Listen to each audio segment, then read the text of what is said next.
하나님께서 기도에 대해서 이스라엘 백성들과 자손들에게 가장 드라마틱하게, 가장 충격적으로, 가장 정확하게 보여주신 대목이 오늘 우리가 읽은 본문 말씀이라고 싶습니다. 우리가 한 가지 주목해야 될 것은 지금 하나님께서 가라고 하신 길 아닙니까? 오래전에 약속하신 길이기도 합니다. 너희들이 약속한 가나안 땅, 아브라함에게 약속하였고 이삭에게 약속했던, 또 이스라엘을 통해서, 야곱을 통해서 하나님께서 갈망하게 하시고 요셉을 통하여서 다시 한번 확정하게 되셨던 그 땅을 돌아가라, 그 땅으로 가라 말씀 붙잡고 명령에 순종하는 길 아니겠습니까? 심지어 더군다나 지금 하나님께서 이스라엘 백성들과 함께하고 계시지 않습니까? 그런데 뭐에 주목하게 되냐면 그런데도 전쟁이 있었다는 겁니다. 그런데도 명령을 따라 순종하는 길이고 하나님이 함께하고 계시는 길인데도 전쟁이 있더라. 우리 생각에는 형통과 하나님이 함께하시면 생각해 보면 아무런 일 없이, 문제 없이 목적지까지, 약속하신 곳까지 다다르게 되는 것을 떠올리는 게 더 익숙한데, 그런데 출애굽 여정을 가만히 보면 대가 없이 그들이 그냥 간 것이 아니더라. 그렇다면 여러분, 하나님께서 함께 계심에도 불구하고 이들에게 이런 어려움이 생긴다면 하나님의 능력과 하나님의 지혜를 생각해 보면 하나님이 당신의 계획대로도 다 이런 승리와 안전을 보장하시고 보호하실 수 있지 않습니까? 그런데도 그분이 그렇게 이런 일들을 허락하시는 거라면, 하나님이 허락하시는 거라면 분명한 목적과 분명한 어떤 방향이 있지 않겠습니까? 그게 기도라는 겁니다. 그게 전능하신 하나님께서 우리에게 이런 상황으로 몰아나가 하신다면 뭘 배우게 하시는 걸까? 기도, 하나님을 의지하는 법에 대해서 우리에게 배우게 하시는 거라고 싶습니다. 또한 여러분, 우리가 지금 이 시대를 살아가면서 이 출애굽기 말씀과 이 본문 말씀이 우리에게 명확하게 제시하는 방향은 우리의 구원받은 삶 이후를 말하기도 합니다. 히브리서에 보면 이스라엘 백성들이 홍해를 갈라서 넘어갔던 이 죽을 수밖에 없는 상황에서 구원을 받게 된 이 홍해 사건을 이스라엘 자손 전체가 세례를 받은 사건으로 묘사합니다. 물 사이를 통과하지 않습니까? 세례를 받은 것이다. 죽었다 다시 사는 것이다. 우리도 똑같이 죽었다가 다시 사는 세례, 회개의 세례를 넘어서는 이 구원의 세례에 대해서 우리가 분명한 믿음의 고백으로 받지 않았습니까? 그럼 뭐가 똑같아지느냐? 이스라엘 백성들이 구원을 받았지만 그들의 삶의 여전한 종으로서의 살았던 태도, 종으로 살았던 습관을 광야에서 연단과 훈련을 통해서 바꾸어가는 거예요. 본인의 믿음, 본인의 결정, 본인이 하나님을 의지하는 것 시켜서가 아니라 본인의 믿음으로 바꾸어가는 여정을 이 40년 동안의 훈련과 또 연단으로 이루어져 가고 있는 거거든요. 그것을 성화라고 이야기합니다. 우리의 옛된 종된 습관을 버리고 하나님을 더 닮아가는 것, 거룩한 백성으로 변해가는 것, 그리고 마침내 약속의 땅 가나안 땅에 들어가는 것이 변화된 그들이 온전한 약속을 누리게 하신 그 땅으로 들어가는 모습을 우리의 삶의 여정도 똑같이 우리가 이 땅을 살면서 주님과 함께하는 길이지만 전쟁을 만나고 어려운 일도 만나고 좌절도 하고 그런 일들이 하나님, 전능하신 하나님인데 왜 우리는 이렇게 힘들어요? 왜 이렇게 어려워요?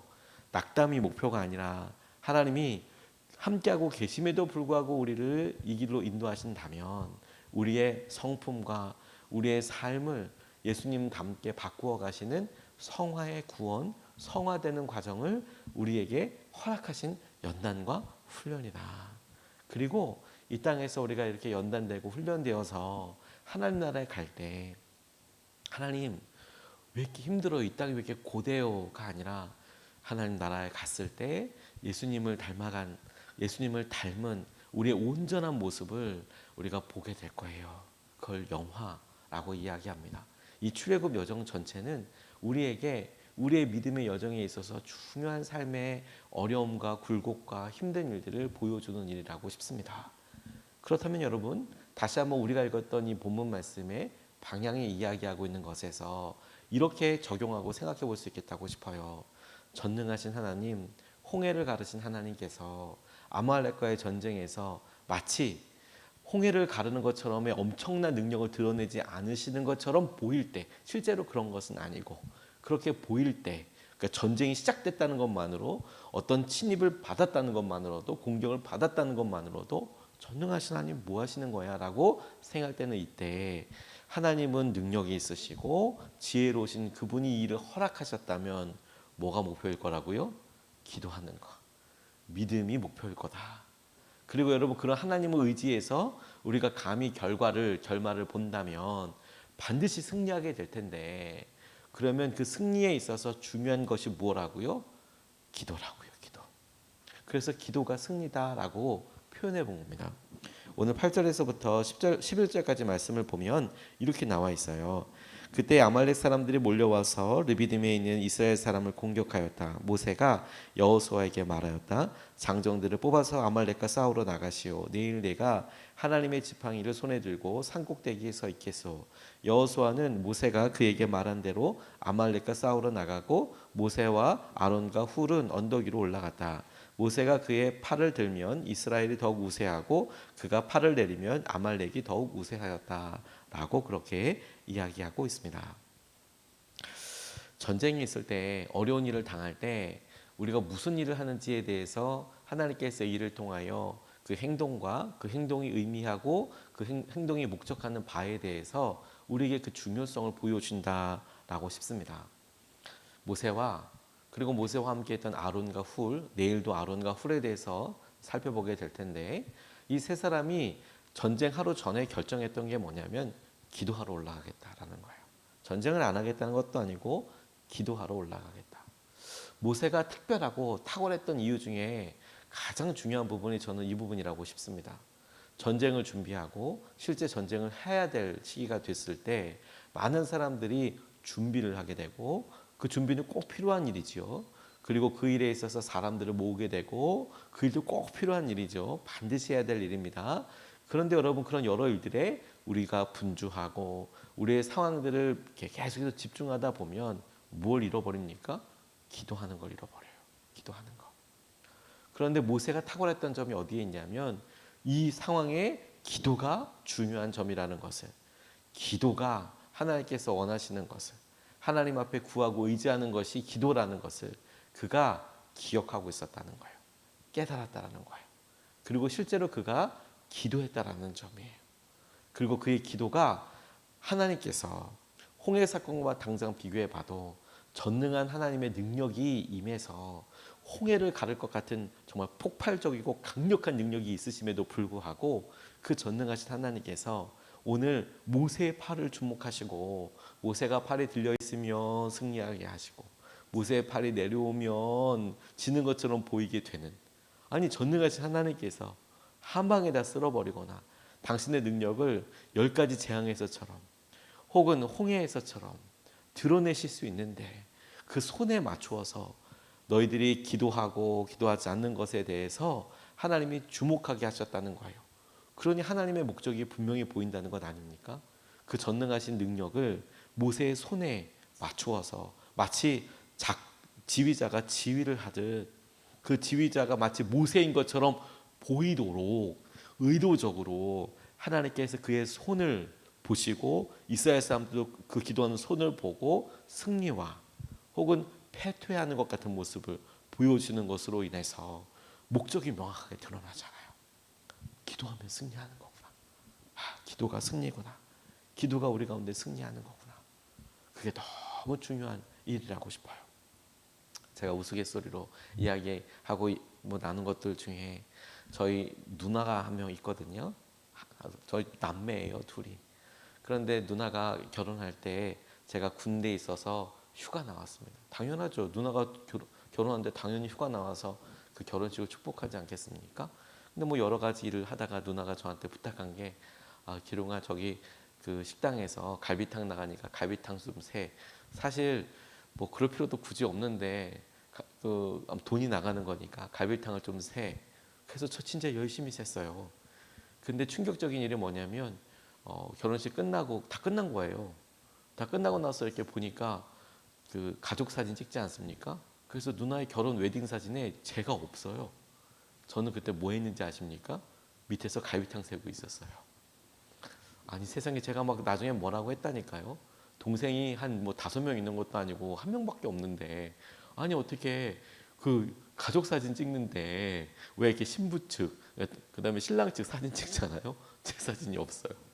얼마나 섭섭했는지 몰라요. 또 부모님도 되게 당황하셨대요. 왜냐면 잘 휴가까지 나온 애가 없으니까 어디 갔나 싶었대요. 근데 여러분 이거 제가 우스개로 얘기했지만 정작 우리가 이사 가고 정작 우리가 중요한 일 가고 중요한 일 시작한다고 너무 이렇게 했는데 막상 시작하고 나니까 어느 날 보니 시작하고 나니 시작 기도를 안 했네. 기도를 안 했네. 그냥 시작 기도처럼 얘기하는 것을 우리가 잊어버리는 일이 종종 있지 않습니까? 그게 너무 놀랍더라고요. 제가 아이들 바라볼 때마다 기도해 주거든요. 근데 아이들이 조금 늦을라치면 저도 모르게 일단 출발부터 하고 어이구 섰다가 다시 서서 얘들아 기도하자. 아무리 늦어도 기도하자. 그래 기도하고 출발한다니까요. 그런데 기도 잊어버리는 게 여러분 중요하고 급작스럽고 그 일에 대한 파급 역할가 할수록 뭐 하기 잊어버려요? 기도하기 잊어버려요. 그런데 오늘 이스라엘의 전쟁에서 하나님께서 우리에게 모세를 통해 보여주는 게 뭔지 아십니까? 그 일이 시작되기 전에 혹은 그 일이 진행될 때 기도가 승리라는 겁니다. 기도가 승리이다. 두 번째로 주목하고 싶은 것은 그 기도가 오래되고 싶으면 그 기도가 완전한 지경까지 이르기 위해서 완전하고 온전한 지경까지 이르기 위해서 반드시 시간과 과정이 필요한데 이것이 오래 기도하기 위해서는 함께 기도해야 합니다. 완전한 승리를 위해서는 함께 기도해야 합니다. 저는 이게 중요하다고 싶어요. 12절과 13절 말씀을 보면 이렇게 나와 있어요. 모세가 피곤하여 팔을 들고 있을 수 없게 되니 아론과 훌이 돌을 가져와서 모세를 앉게 하고 그들이 각각 그 양쪽에 서서 그의 팔을 붙들어 올렸다. 해가 질 때까지 그가 팔을 내리지 않았다.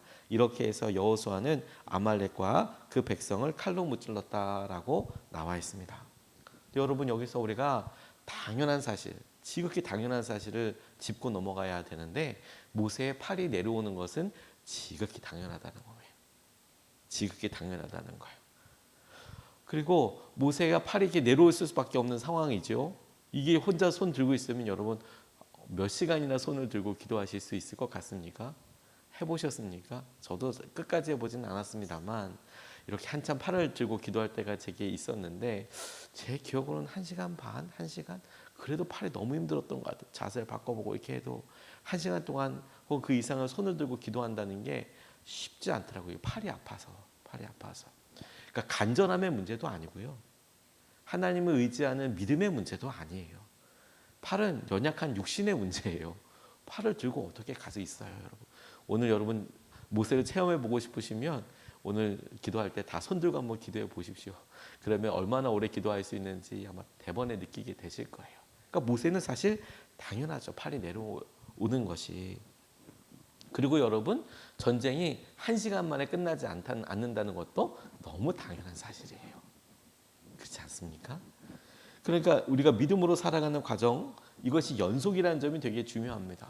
우리는 보통 전쟁, 싸움, 사건 이렇게 생각해서 그것이 마치 짧은 한 기간, 한 점처럼 한 스팟이라고 생각하지만 정작 이렇게 우리가 마주해서 보면 그 스팟처럼 지나고 나면 그 점처럼 보이는 게 사실은 긴 선, 긴 시간의 여정이라는 점을 우리가 알게 돼요.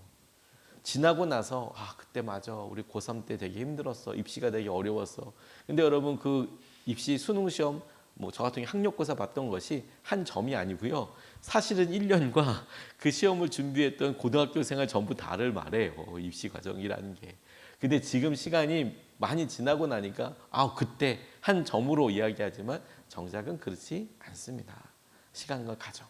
여러분 우리 IMF 때라고 얘기해 보십시오. IMF가 하루였습니까? 근데 우리의 말에는 그때 IMF 때 너무 힘들었지. 맞아 거래처도 그렇고 수금도 그렇고 너무 힘들었지. 이렇게 얘기하지만 마치 IMF가 엄청 짧았던 걸 얘기하지만 실제로는 몇 년이었잖아요. 그렇게 멀리 갈 필요도 없습니다. 우리 코로나 때 이렇게 얘기해 보십시오. 벌써 몇 년 안 됐는데도요. 코로나 때 그러면 그 시간이 막 진짜 한 몇 달처럼 보이잖아요. 몇 주처럼 보이잖아요. 본인이 걸렸던 뭐 그 한 주 정도처럼 격리되었던 그때만 생각나잖아요. 근데 실제로 코로나 3년이었어요. 3년 넘었어요. 그러니까 우리의 삶이 그렇죠. 생각하는 게. 근데 실제로 우리가 마주하고 있는 것을 똑같이 이렇게 보는 거예요. 아, 지금 이 과정이 여정이 꽤 길어. 언제 끝나? 라고 싶지만 지나고 나면 여러분 정말 거짓말처럼 한 몇 달만 지나도 아, 우리 그때 힘들었을 때 이렇게 생각이 되게 될 거예요. 그러니 여러분 기도가 너무 중요했던 게 뭐냐면 오늘 모세가 가서 이게 한 번의 사건이 아니라 한 점이 아니라 지속적인 사건이라면 우리의 과거가 그렇게 기억이 되는 거라면 우리가 지금 마주하고 있는 어려움과 우리가 지금 기도하고 있는 이 내용에 대해서도 똑같이 미리 믿음으로 점검하고 고백할 수 있지 않겠습니까? 무슨 말이냐면 아, 당연히 이 기도하는 이것은 지금 한 번 기도해서 될 게 아니라 오랫동안 기도해야 되는 거구나. 지속해야 되는 거구나. 과정이 있는 거구나. 그걸 알 수 있겠죠? 그러면 당연히 상식적으로 당연히 뭐 믿음의 영역이 아니라 당연한 상식적으로 혼자서 팔 올리고 끝까지는 혼자 기도는 못 하겠네요.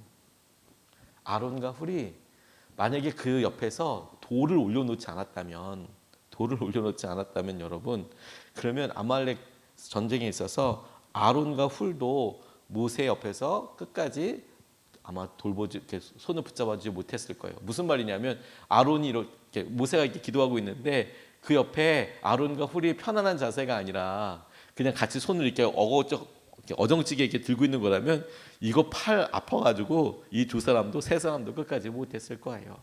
여기 핵심은 뭔지 아십니까? 돌을 가져다가 그 위에 올라가서 그들은 그냥 이렇게 선차례로 이렇게 잡고만 있어도 팔이 내려오지 않잖아요. 그걸 했다는 거예요. 돌을 옮겨 거기에서 이제 붙잡고 있었다. 팔을 붙잡고 있었으면 아론과 훌도 세 사람도 반드시 내려와요. 근데 그들이 오랫동안 붙잡을 수 있게 해서 이렇게 잡았다라는 점이 중요하죠. 모세가 피곤한 거 당연한 거고 아론과 훌의 역할이 참으로 컸지만 제 생각에 이 기도가 끝까지 이어지기 위해서 제일 중요했던 것은 뭐냐면 돌일 것 같아요. 돌. 그게 거기 있어서 그 위에 서서 마치 여러분 서서 팔을 그들이 힘을 써서 올리지 않더라도 이렇게 차렷 자세로도 모세의 손이 닿을 수 있다면 그러면 그 손이 내려오지 않을 수 있잖아요. 편하게 잡을 수 있잖아요. 그게 여러분 뭘까요? 저는 그게 우리가 함께 기도하는 것 그리고 이렇게 기도하는 시간이라고 싶어요. 그게 돌 옮겨놓는 게 기도하는 시간이에요. 우리의 시간을 옮겨놔서 혼자 가면 오래 못하죠. 우리 각각의 기도 제목뿐만 아니라 교회와 나라와 민족의 기도 제목들이 우리가 오늘 모세와 이스라엘 백성들의 여정을 보고 이게 과정이고 연속이고 시간이 필요한 거구나라는 걸 알게 된다면 30분 이렇게 참아서 순간의 고통을 참아서 하는 게 아니라 과정이라면 그리고 끝까지 완전한 승리를 원한다면 나 혼자서가 아니라 여럿이 기도해야 될 것이고 여럿이 기도하기 위해서 돌을 옮겨 놓듯이 서로 약속하고 기도하고 예배하는 것이 너무 중요하겠다. 그게 하나님 우리에게 도전하시는 거라고 싶습니다. 제게 혼자서 기도하겠다고 이야기하시는 분들이 여럿 있으셨어요. 저녁에 교회에 와서 되냐고 이야기하실 때 저는 대부분 처음에 이렇게 말씀드려요. 새벽 예배 나오세요. 조금 힘드시더라도 새벽에 예배할 때 같이 나오시는 게 훨씬 도움이 됩니다. 근데 목사님 이런 형편과 이래서 그래요. 뭐 성도님 기도하는 거에 대해서 얼마든지 환영이고 그렇게 하지만 그냥 나쁜 의도가 아니라 오래 가려면 새벽 예배 나오시는 게 훨씬 더 오래 할 수 있으세요. 그리고 이제 그렇게 뭐 해드리면 뭐 그분의 마음과 열심으로 그 기간 동안 특별 기도 동안 하실 수야 있겠지만 근데 오래 가는 방법은 예배 시간에 오시는 거더라고요. 날마다 기도하는 거더라고요. 후터버그 기도탑에 제가 가서 봤을 때 너무 영감과 큰 은혜를 받았었는데 이거 어디냐면 헤르누트라는 곳에 있어요. 독일에. 왜 제게 너무 은혜였냐면 100년 동안 24시간 동안 기도했다는 거 아닙니까? 100년 동안 쉬지 않고 24시간 기도했대요. 100년 동안. 그리고 그 시기에 이 헤르누트에 있었던 이 사람들 모라비안 교도들이 그 100년 동안 보냈던 선교사가 유럽 전체가 아니 온 세상의 선교사 그 개신교 교회에서 보낸 선교사보다 더 많은 수의 선교사를 보낼 수 있었다는 거 아닙니까? 그 100년 동안 24시간 기도하면서 근데 제가 왜 그게 은혜냐면 하나 더 남았어요. 그때 그 100년 동안 24시간 기도하고 그렇게 온 유럽보다도 더 많은 선교사를 보냈던 이 모라비안 교도들의 인원수가 몇 명이었냐면 300명이었어요. 3만 명이 아니고 300명. 100년 동안 24시간 기도하는데 300명이었다는 거예요. 그리고 전 인류 다 보냈는데 그 100년 동안 사람을 보냈는데 300명이 보낸 게 온 유럽의 교회보다 훨씬 셌다니까요. 기도하는 공동체가. 그래서 진짜 많이 놀랐어요. 뭐 이런 공동체가 있었구나. 숫자가 늘어나지 않았던 이유가 그런 게 딱 보이죠. 왜 안 늘었을까요? 그들이 선교사로 다 나갔어요. 다 보냈어요. 그냥. 부부끼리 다 기도하다가 보내고. 우리 교회가 우리 자신이 함께 연합해서 그렇게 기도하고 기도의 공동체가 될 수 있으면 좋겠습니다. 두 가지 말씀을 같이 나눴습니다. 첫 번째, 기도하는 것이 승리더라. 기도가 승리더라. 두 번째, 오래 기도하려면 함께 기도해야 되라. 여러분, 이 새벽 예배 시간을 우리가 더 마음을 다해서 기쁜 마음으로 함께 섬기고 함께 기도할 수 있으면 좋겠습니다. 이것을 나눠서 두 번 나눠서 같이 기도하겠습니다. 첫 번째 이렇게 기도하겠습니다. 주님, 기도의 지경을 넓혀주셔서 기도의 승리를 경험하게 해달라고 기도하겠습니다. 이런 것까지도 기도해야 하나? 예, 그렇습니다. 바로 그걸 기도해야 하는 겁니다. 사소한 거, 작은 거. 그렇게 하면 지경이 넓혀져요. 하나님은 언제든 어느 때든 우리에게 함께하고 계신다는 걸 알게 될 것입니다. 첫 번째로 주님, 기도의 지경을 넓혀주셔서 기도의 승리를 경험하게 하여 주십시오. 우리가 첫 번째로 같이 함께 기도하시겠습니다.